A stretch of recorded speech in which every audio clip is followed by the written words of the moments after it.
And there we are. Yeah, that belt was not long for this world.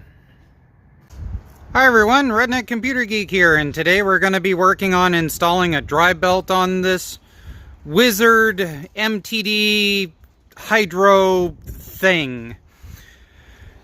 I normally avoid these tractors, and I usually don't bother with how-tos on these because usually they're used up to the point that they're just not worth messing with by the time they come here.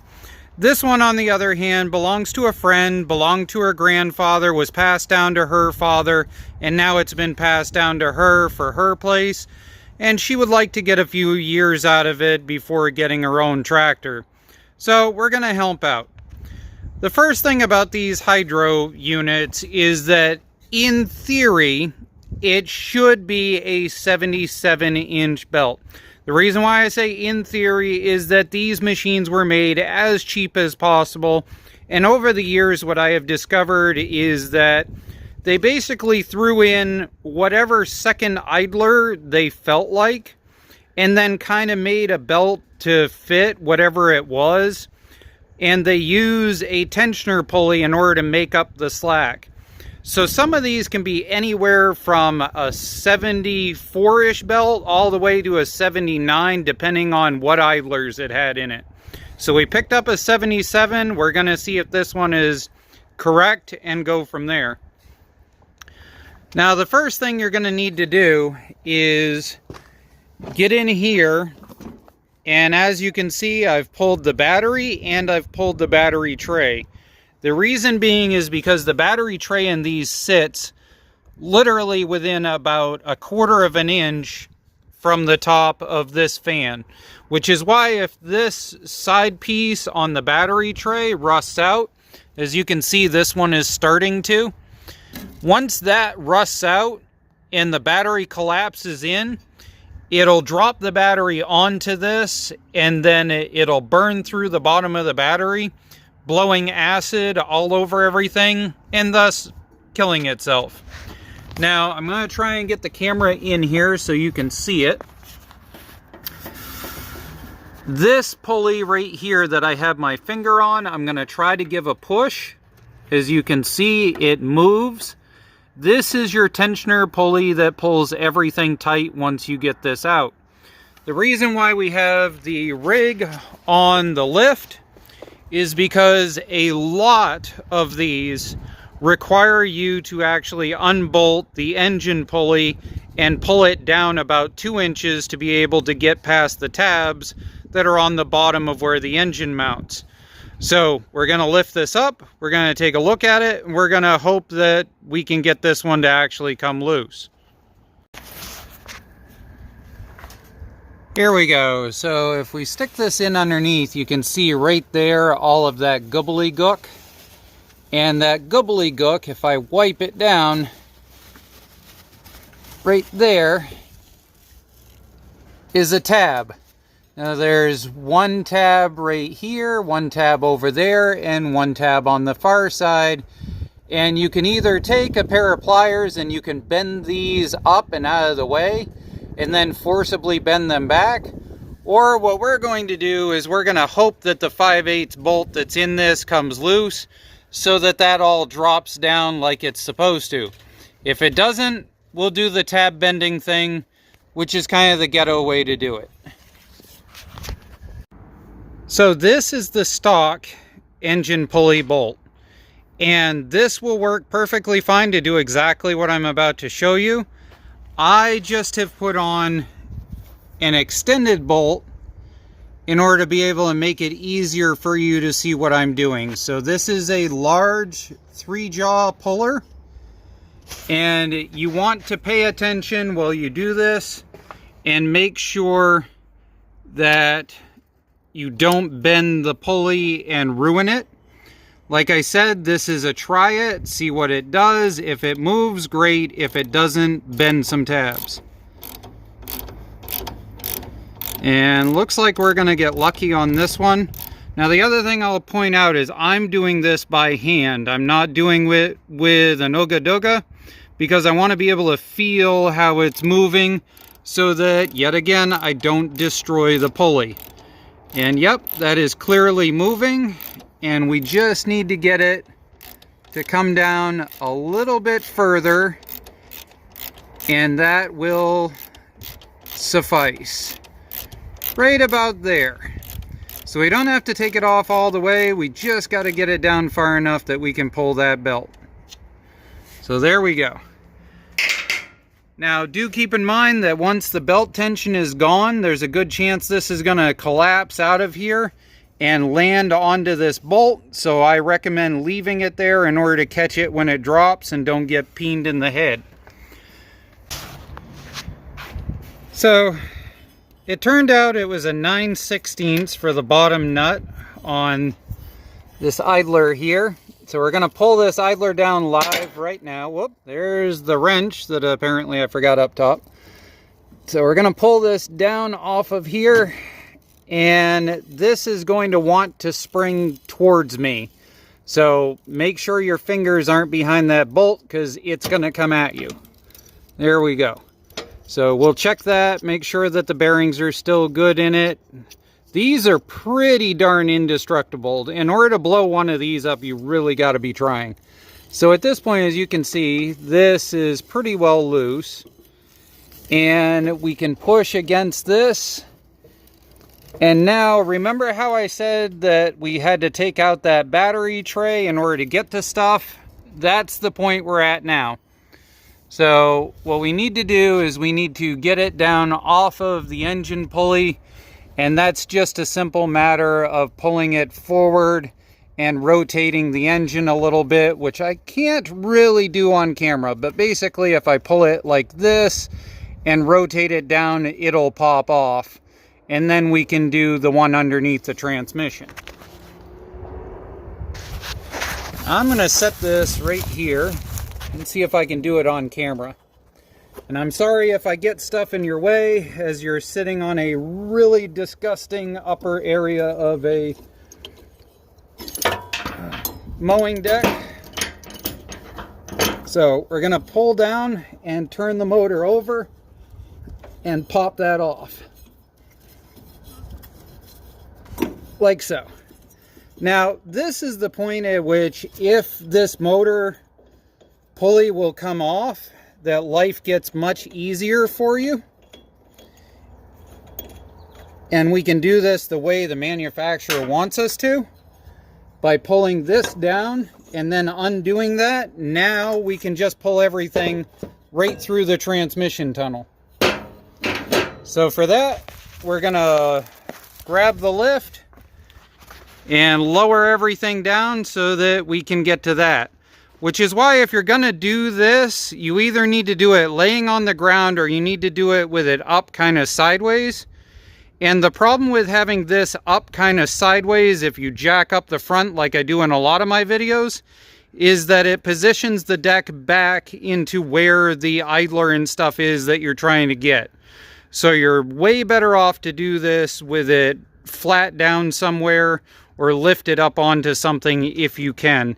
And also, as you saw, in order to put my puller onto there, I had to have the clearance out through the bottom, way below these tires.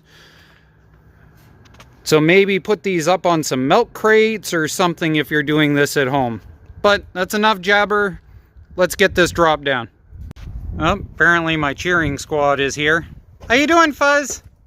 Meow. Meow. Yeah, she wants me to come over and scritchy her. She's probably got ticks again, unfortunately. I get the collar on her. Alright, so back in here. So at this point, if I can get you guys to see it, this is the belt. And I'm just going to pull this belt right up and over. And I'm going to bring it out and around these fan blades. And right there. And, whoop. Missed those, and there we are. Yeah, that belt was not long for this world. So let's compare that to the 77 that I bought, and let's see whether this is one of the MTDs that actually followed the directions, or whether this is like I found in the past where they kind of just did whatever they wanted to. Let's try and teach you how to redneck belt measure as if you were dealing with belts that didn't have marks on them.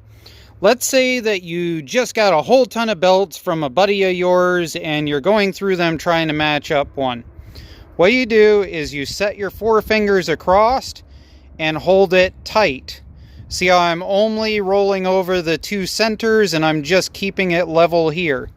Now on the bottom of your foot, right in this area here, you're going to have that which matches your hand. So you want to step over and set it in just in front of your heel and then pull up. And as you can see, the belt that we got brand new is actually a little bit, there we go, there.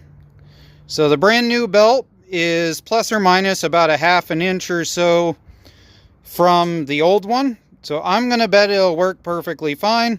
But this is how you redneck measure a belt when you're trying to go and find one in order to throw into a machine and they're not marked. So installation is the opposite of removal, obviously. So I'm going to stand up here and we're going to slide this down through. We're going to make sure that it's wrapped around the pulley first, and unfortunately I can't do this with one hand and a camera, and I already screwed up by accidentally going over the top of the battery cable. There's a bunch of electrical here that potentially can hang down, so verify that you didn't just pull it down into your hydro. So I'm going to get this installed, and I'm going to get it wrapped around the idler, and then we'll jack this thing back up and go from there. I tried several times to come up with a way to show this underneath the machine and putting it on, and I couldn't do it, so I came up with this for a visualization. Yes, I know this represents a transmission pulley and it's a little too big, and yes, I know this represents the bottom of the engine pulley, so we'll just set this up here as if it's actually up on this pulley in the front on the engine. So what you want to do is you want to put this pulley in around your transmission pulley, making sure it is below your fan shroud. You're going to set this one in. This is your tensioner pulley that moves. There is a spring that is associated with this and a pivot point about right here. And this is the idler that we undid with the 9/16. So what you're going to do, and unfortunately I only have one hand while holding the camera, you're going to shove this way with your right hand. So we're looking at it from this direction. Your right hand is going to go through in here somewhere. Your left hand is going to take this and hold over on this and then up onto the mounting bolt. This is way easier to do if you have help. If you can have somebody reach in through the battery tray and pull this sideways. But we're going to see if we can get it on there and do at least me attempting it on film. So like I said, I really can't show you anything, but if you stick your hand right here in front of the drop down bar, you can push on the idler against the weight of the machine, which allows you to hold the solid idler up against the belt and then slide it onto the bolt. And it's gonna probably take a few tries. It's gonna suck. You're gonna end up finding some terms you didn't know you knew in your vocabulary, most likely. And sooner or later, if you try a couple of times, you're gonna drop that bolt in, you're gonna let go, and it's gonna stay. So now what I need to do is put a 9/16 lock washer and nut onto that, holding the top with a 9/16 also. Check and make sure that the belt, oh, right there, see? I didn't check and it jumped above the pulley, so I need to fix that before we turn this over. I would have just obliterated that fan. See, even I screw up, and I've been doing this for a while. And last but not least, make sure that you remember to put your engine bolt in order to hold your engine pulley. So I'm going to do that right now. That's a 5/8, and fix the belt where it goes on to the trans pulley. Well, after all that work, let's see if this old twin wants to go and play one more season.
Hopefully that helps you get your project up and running, and hopefully you'll subscribe to the channel if you're finding this through a YouTube search, in case you need other helpful tips and tricks for dealing with your lawn tractors. Occasionally I deal with cars, I deal with booster packs, I deal with tools, and I deal with just about anything I can get my junkyard hands on. Have a good day.